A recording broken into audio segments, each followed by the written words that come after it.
I know my last speech and probably the one before that was on something to do with running. I apologize. I don't really do anything else. It's pretty boring, so sorry about that. But heart rate training actually used to be reserved for world-class triathletes, bike riders who could afford all the paraphernalia and everything. But nowadays, you can get a heart rate monitor watch for real cheap. I got one last summer, and they're real widely used. And I'm going to kind of tell you a little bit about why they become so popular.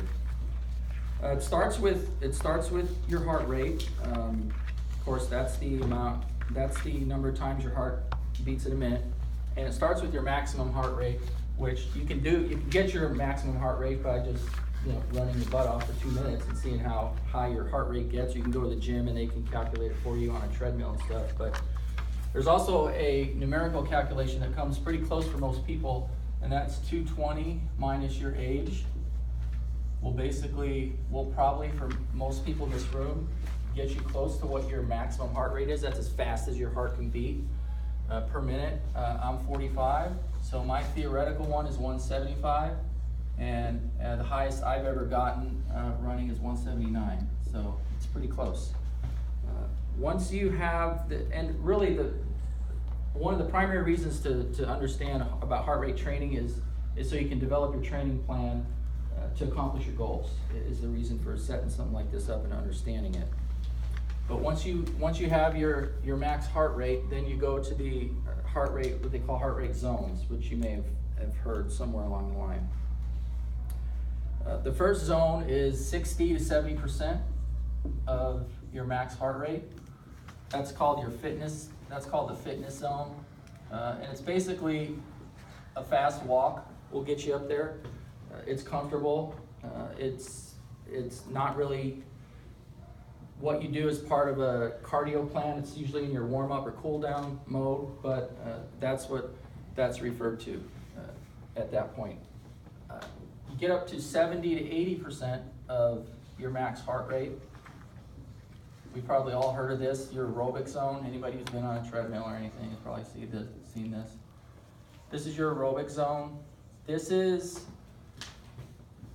characterized by, you can hold a conversation. What they tell runners is, because you want to, especially if you're a runner or you're doing your cardio at the gym and stuff, you want to stay in this zone for probably 85% of your time, say throughout the week or your regimen. You want to be in this zone here. For runners, they tell you if you don't have a heart rate that you monitor that you can see either on your wrist or if you're on a treadmill or something, that they tell you you should be able to just say your ABCs as you're running without gasping for air. That's kind of a good measure to know that you're in this aerobic zone here. This is the optimal zone to increase your heart capacity, your lung capacity. It's also the ideal place where your body creates more blood vessels, helps your circulatory system. This is a real prime zone for exercise. This is where you want to be for the most part. After this, we get up to the 80 to 90%. This is where suckers start breathing hard. This is referred to, words you may have heard, is the anaerobic zone, or threshold zone. A lot of your soccer, hockey, basketball players, guys who are sprinting, they spend a lot of time in this zone here. When your heart is beating this fast, you might be able to say short sentences and then have to gasp for air.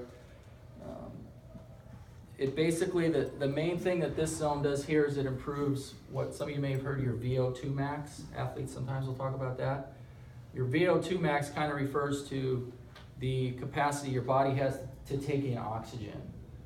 The more oxygen you can take in, the more fuel you can send to your muscles, and the longer you can sprint or skate real fast or whatever at real fast paces. So when you're in this zone here, your body's doing that, so it's increasing that VO2 max capacity. This is also referred to, you may have heard of lactic acid or the lactate threshold. Basically, what that refers to is if you're running or anything this fast and you start feeling the burn in your muscles, that's the lactic acid. Your body's not able to bring it back into your muscles. So when you're feeling that, you're here. You don't want to be in here much more than 10 to 15% of the time during the week. Or you start getting into where it's, unless you're an athlete and you need to do that, but that's about where you want to be there. You start getting up to 94-ish to 100%. This is called the red, what do you call it? The dying zone, red line zone, red line or max zone. This is, you can maybe say one word and then you're gasping for air. This is full on sprint, as fast as you can go. And you can barely breathe. It's good to get in here every now and then, but no more than 5% of the time do you want to be in here. The reason for this, like I said, is you can tailor your training. You can look at your goals and you can go online, and this is real common stuff. In fact, you buy watches, these heart rate watches, and they'll talk about zone 1, 2, 3, 4. These are the zones that they're talking about, these percentages here. One negative to the heart rate, using heart rate to tailor your training plan, is your heart rate can be affected by external factors at times.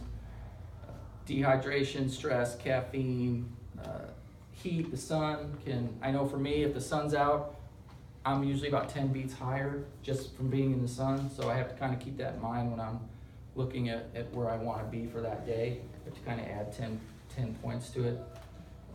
But the positives for this is, like I said, it's relatively cheap.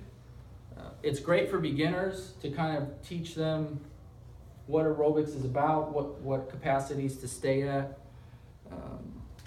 The primary reason here is to prevent injuries. Most people get injured when they're doing their cardio and stuff because they're either overtraining or undertraining. So they're overtraining, they're too much here, or they're undertraining and they're too much here and they're not really getting the benefit.